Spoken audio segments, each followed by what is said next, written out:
Good evening to all the South Africans streaming in at the moment here on Quintessential ZA. Thank you for joining us on this evening. My name is Quintus, and this is the Quintessential Show. If you are in the chat, please do say hello. You can talk to us and get your questions in. I do recognize that tonight is a bit tense because Ramaphosa is coming up and he's going to be talking very soon. So we are on a little bit of a time limit tonight. But I really wanted to get somebody who is a doctor onto the show because COVID-19 and the subsequent lockdowns that have been caused as a result of this. A lot of us, feel the pain, or so we think, in the middle class sector here in South Africa. But tonight, I wanted to introduce somebody onto the show who works in the rural sector and kind of get a picture of what's really going on in the communities that are, not most hard hit, but most vulnerable when it comes to a new disease spreading in South Africa. I just want to go over some of the statistics. We're talking to somebody from KwaZulu-Natal, and there's 1,394 cases in KwaZulu-Natal with 44 deaths. It was one of the first affected regions of South Africa when it came to COVID-19. They've had some tough times. I mean, in April, but specifically in the privatized section of society, in April, Netcare Kingsway Hospital in Toti, they closed down and transferred and directed patients to public hospitals. And then the same thing happened at Netcare St. Augustine's Hospital. They suffered the same fate. So it's been very interesting to see that the private sector has been the one making the headlines and not the rural sector. But tonight, I specifically wanted to talk about the rural sector. So I am joined by Dr. Dineo Sefoloko. Hey, Dineo. Hello. How are you doing? Are you doing well? I'm super duper awesome. How are you, Quintus? No, I'm doing well. I mean, listen, now we got this news. I mean, we organized this about a couple of days ago, and now we get the news that, Cyril Ramaphosa is coming to talk to us president. Listen, are you hoping that he puts it down to level 3? What's happening there? That's funny because, listen, my small rural town's already basically level, 0? So it doesn't really make a difference to me. Listen, that sounds quintessentially South African. People already on the streets. No one actually staying at home. No real lockdown in South Africa. So maybe he's coming to actually smack us on the bum and tell us we're going back to level 5. Who knows? Who knows? Listen, Dineo, it's good to have you on the show. Give us a quick rundown of your academic background. How did you find yourself in a rural facility in KZN? Well, I don't think I had much of a choice of being in rural, but so basically this is my community service time. It's part of my medical training, my final year. I studied at the University of Cape Town, medical school there, for 6 years. And then I did my internship actually in Durban in KZN at RKCon. And so for community service, I really wanted to stay within KZN. And basically, actually, the hospital I'm at now was like one of my sort of last resorts, if I can put it. Right. I actually got my last resort, so. Listen, sometimes you hear stories like that, and now it's a learning curve, I imagine. Yeah. But hey, I'm embracing it, and yeah. Yeah, for sure. Now, tell me, as a doctor on the front lines, of this COVID-19 outbreak, I guess you never saw this thing coming, and suddenly we've got this, hectic outbreak, and now obviously in a rural facility you kind of like you're on tenterhooks type of thing. But let me know about your feelings of preparedness now that you are a student doctor who made it to now this period of your life where you have to serve a rural state-run facility. Talk to me about the preparedness overall though of South Africa. What do you reckon? Were we prepared for something like this? Well, look, the honest truth, Quintus, is that nobody was ever ready for this. I don't think this is specific to South Africa. Listen, these are like unprecedented times, and we call this the novel coronavirus, which means it's new, and it's such a dynamic disease. Our health system is already struggling in a lot of ways, and I could sit here and probably list, all the gaps in our public health sector. There are a lot, but you know what? Come on, look at us compared to first world countries. From the minute this was declared a public health emergency by the WHO, South Africa was on it. Mm-hmm. We even had a multi-sector national outbreak response team. Our government has released standard operating procedures. The NICD was on top of it, sending us guidelines, sending us procedures to do. So I think we're doing quite well for the level where we're at as a public health system. I think we should actually give ourselves a pat on the back. Um, we've really, really tried to contain the virus as much as we could have. We're still struggling. That's the honest truth. With even diseases that were here way before coronavirus, TB, HIV, we still haven't gotten those under control. Um, but have we stepped up? Totally. We have totally stepped up to the call. We have put measures in place. We have united as a country. Were we prepared? Never. We were never ready, but nobody was ever ready. Yeah. So I think we're doing quite well. Yeah, I'm glad you bring up TB because I did have a doctor on this show, a couple of weeks ago who was talking about, 90% of public facility wards are TB patients. And so just quickly give me an idea, in terms of our preparedness, TB, do those people, in terms of the patients, still come in for TB and during this coronavirus time, and people that were already in, say, the wards, are they kept in place there as this COVID-19 gets announced? Or give me an idea of how you guys at a public facility, as COVID-19 gets announced, how do you now deal with that and start to attack that head on?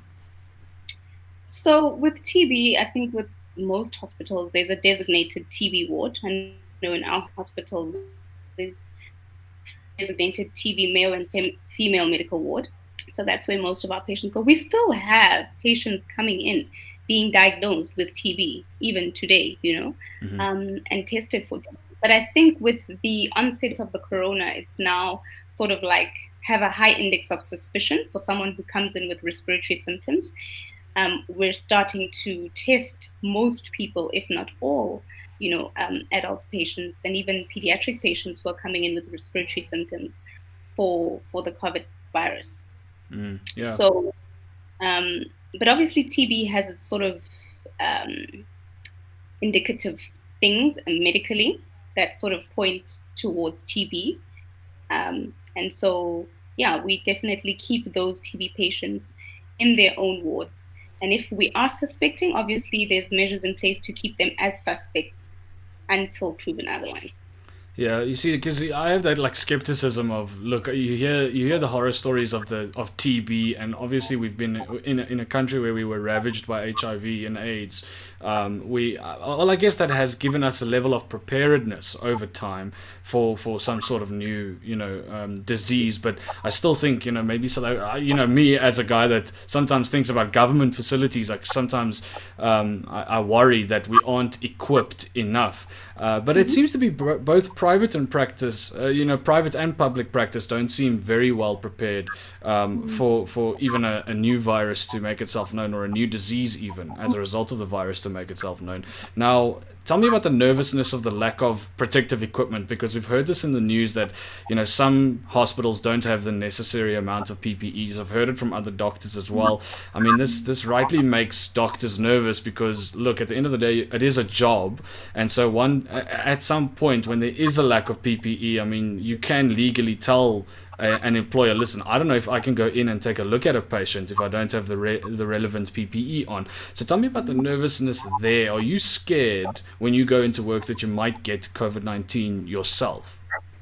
I mean, well, obviously that's like the everyday thought, and I think that's probably been the greatest cause of anxiety and nervousness amongst most medical doctors. It's the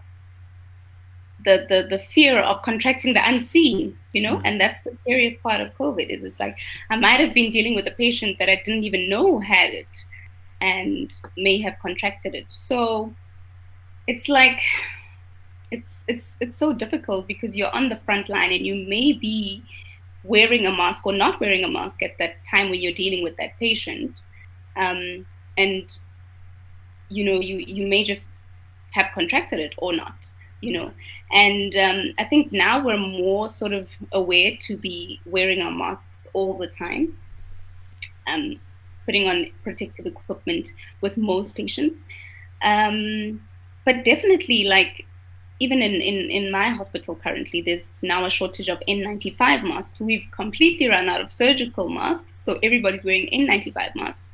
And now we're just asking ourselves, oh my gosh, so now what? Because we're probably soon going to run out of N95 masks. I mean, at other hospitals already, they're only being given one mask a week, you know. So it's crazy. And at the end of the day, nobody's gonna be like, okay, you don't have to see that patient because there's no PPE. It's like you're just expected to do what you're expected to do as a doctor, you know.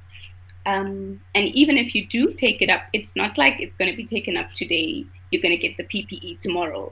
You know what I mean? So it's challenging times, and I think I'm grateful that by grace we haven't had a confirmed case, because as it is in my pediatric ward, you know, we are running short on PPE. It's like every day we have to go hunting and go borrow from the isolation ward.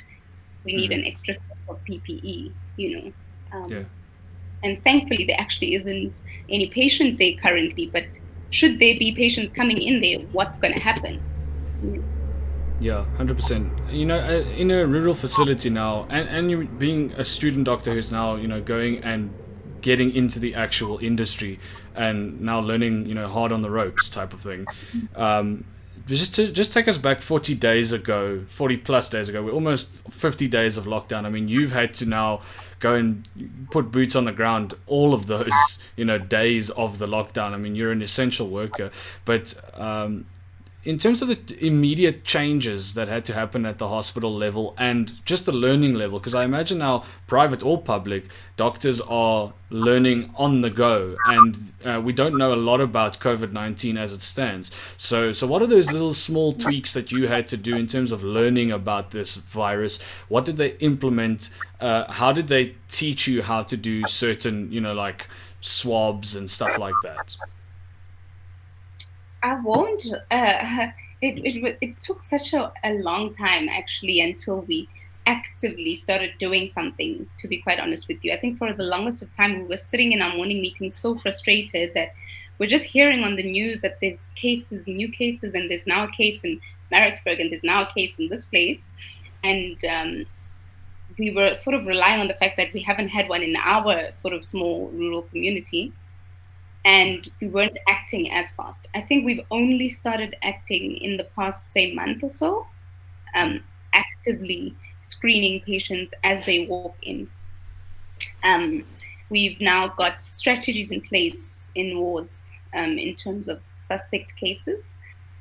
We've got standard operating procedures in place in terms of how patients screen when they come in. If it's a suspect, you know, where they go to avoid contact with other patients. You know, we've got a strategy in place in terms of which doctor will be responsible for seeing that patient, investigating the patient. But in terms of the training for doing that, I think it was we had to do it ourselves. It was all self-study. You know, we had to sit in a morning meeting. I don't know if I can say this publicly, that we were sitting in a meeting. Okay, go on. Yeah. We would sit in our morning meetings, and literally we had to just watch videos on how to do a swab, how to put on PPE. You know, it was only actually, I think, 2 weeks back where we had someone from the lab, NHLS lab, come in and demonstrate to us, you know, this is the swab for the nose, this is the swab for the oropharynx, you know, make sure you do it like this, do this, do. And it's also like, as we do the testing, we realize, oh my gosh, this is a challenge. So, you know, we give each other tips. Like, I would advise, if you are doing the test, make sure someone else does the writing, you do the testing. You know, you do the actual test. You know, sure you have this and this and this with you because I found this difficult, you know. So it's like we're learning every day. We're doing online courses in the meetings to teach ourselves about the virus, to learn about the developments in the virus. Yeah. Yeah, Yeah. it's Well, I mean, I also saw that, even doctors that were, oh, I saw a lot of South African Medical Association videos get sent around on Google Drives, so I've also seen that that's how people are now learning on how to do certain things, do the swabs, how to make sure you put on PPE, in a way that actually does stop the virus from getting onto you if you are dealing with a patient. So I understand it's a learning curve, and I don't think I'm not going to say doctors should be knowing what to do. I mean, the doctors are learning on the fly, so really. But as an essential worker, and Mo Kadwa on the text line, he says, I need to end my questions with "I thank you." So I'm going to ask you a question, and then I'm going to end it with "I thank you," just to be just to be polite about it. So the next question that I had was, how have you personally, because now you're learning on the fly, this is the last resort hospital that you wanted to go and be a part of, and now you're in the thick of a new disease that's now in South Africa. How do you keep your emotions in check with the chaoticness of the onslaught of news, and then misinformation, and then people coming in and maybe even they have a weird idea about the virus, or they think they might have it or something like that? How do you get through that in terms of your emotions every day? And I thank you. listen. I think this is how I get through. Literally, laughter. Like honestly, laughter has been my best medicine. I don't think that could mean anything more to me right now. But I think it's been an emotional roller coaster, man. But I love this topic because this is actually one of the things I spoke about in one of my blog posts, following the one where I was reflecting about being an essential worker. It's just been a matter of, I think for me, it came down to reflecting. I needed to grapple. At some point, I had to grapple with my thoughts and grapple with my feelings and my emotions and take charge of them. For a long period, I was just going about the day to day. And then at some point, I realized, oh my gosh, I'm in a dip. Like, I don't know what's wrong. I'm just down. What's going on? Because actually, I should be the person who's least worried about. Like, people have so many things to worry about out there. But, like, but I had to, sit down with myself and embrace the isolation and the solitude and reflect. What was affecting me, what was making me anxious, what's making me feel down, what's making me feel the way I'm feeling, and that made me feel more in control with my emotions. So reflecting, and then I think being in touch, with my family, my friends, that was just amazing. And speaking it out, I say in my blog post, to speak is to breathe. Like, honestly, that's what it did for me. As much as it was difficult, a lot of the times when I was speaking to my family and my friends, and they're at home sitting together, and I'm here having to wake up every day and go to work as if life is normal, it was totally abnormal. But I had to get to a point where I realized, okay, let me embrace the abnormal situation. Let me embrace the call of duty, and look at the bigger picture, look at the bigger purpose. Just doing the routine things that I would normally do, exercising in the morning, eating well, getting enough sleep. Those are the 5 things that I speak about in my blog post as well, the things I call the 5 to thrive. It's been really finding a way to grapple with the whole emotional roller coaster. But yeah, I think. No, 100%. I mean, even talking like this, just, person to person, taking a break and talking and just, realizing this is the situation in which we are placed. I think that kind of thing where you get to talk it out actually does work. That's in part why I do these kinds of conversations. But that's the issue here is, like, okay, let's talk about your blog. You have giftedtogive.com. That is, it's in the description of this YouTube video, by the way, if you want to read Dineo's blog. And she is writing all about what it's like to be an essential worker at the moment. But Dineo, tell me, where did this blog start? start? Why did you start it? Because really, I mean, a conversation like this, and even talking out as a person who does work as a public at a public facility and as a public servant, you know, the government has kind of warned against people talking out about, especially this time, about COVID-19. So, but tell me why you started the blog to begin with. Wow. Okay. This is like my favorite part of this whole thing. All right, go ahead. I'm passionate about digital. I'm super passionate about digital content. And when I saw your post, I mean, the blog post about being an essential worker, that's what led to this whole conversation. So Yeah. talk to us more about what goes into the blog and why you do it. Cool. So Gifted to Give is my brand. That's what I stand for. Um, and then I have the blog by Gifted to Give because it's by me, and it's called Food, Faith, and Favorites. So yeah, I started the blog last year, and to be quite honest with you, when I started the blog, it was almost like a hobby. It was like a on the side thing that I would do in my spare time or when I was bored and whatever. But when I truly introspect, that's actually like it's like my platform where I get to express and really talk about the things that I'm really, really passionate about, you know. So through Gifted to Give, really, I think I stand to remind people that we should all be walking in our gifts, and to remind people that, you know, when we're giving from our gifts. For example, let me take today as an example, like this moment right here. This is the perfect example.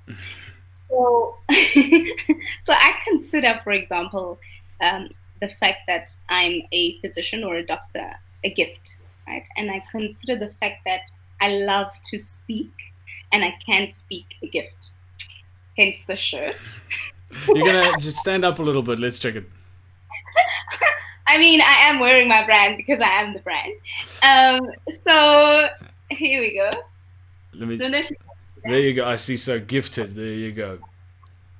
So I really believe that, you know, I think for me, I've come to understand that our gifts come in various ways. You know, our gifts come through our vocation. They come through the things we love.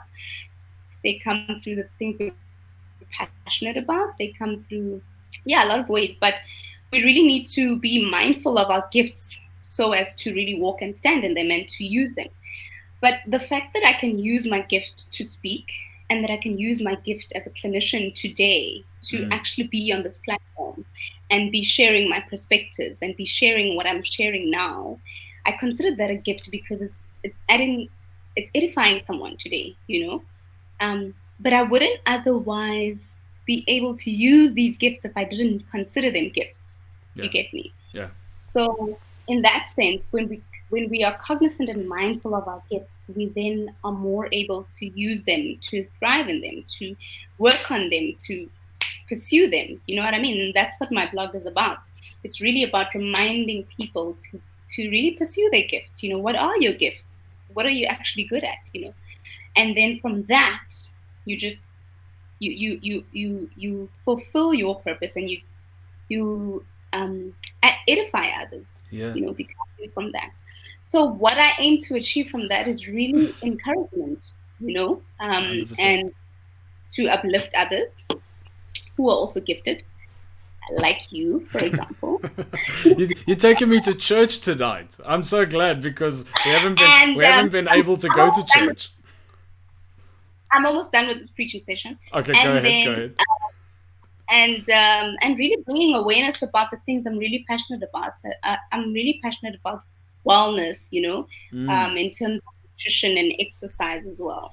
So I really want to bring about an awareness of that. And yeah, so I'm hoping that as I grow as just a person and as a clinician even, I can really grow the blog as well in terms of, yeah, bringing about awareness, education, health awareness, and wellness. The fact that you are who you are, I mean, and you know, writing blogs about being inside this whole washing machine of a situation in South Africa, this is the exact moment that we need to make this kind of content that both enriches people's lives, makes them aware of the world at which they're living in, but at the same time gives them a little bit of hope. And I mean, you know, you gave me hope because I'm sitting here, I talk to people every day. Sometimes it gets really, really deep and dark, but but this kind of conversation is better. Debbie on the text line, she says the patients must feel instantly better with this doctor next to their sides, so that's a plus point for you. but let's actually go into that. The well-oiled machine of a hospital is one of the reasons why it works, and people do need to go into an hospital and feel well by the time they go out of it. So I know that yesterday was International Nurses Day. Tell us about the crew. Tell us about that well-oiled machine in the hospital, and how it all works together in harmony. But I know there has been some disharmony with nurses in South Africa, worried and frustrated.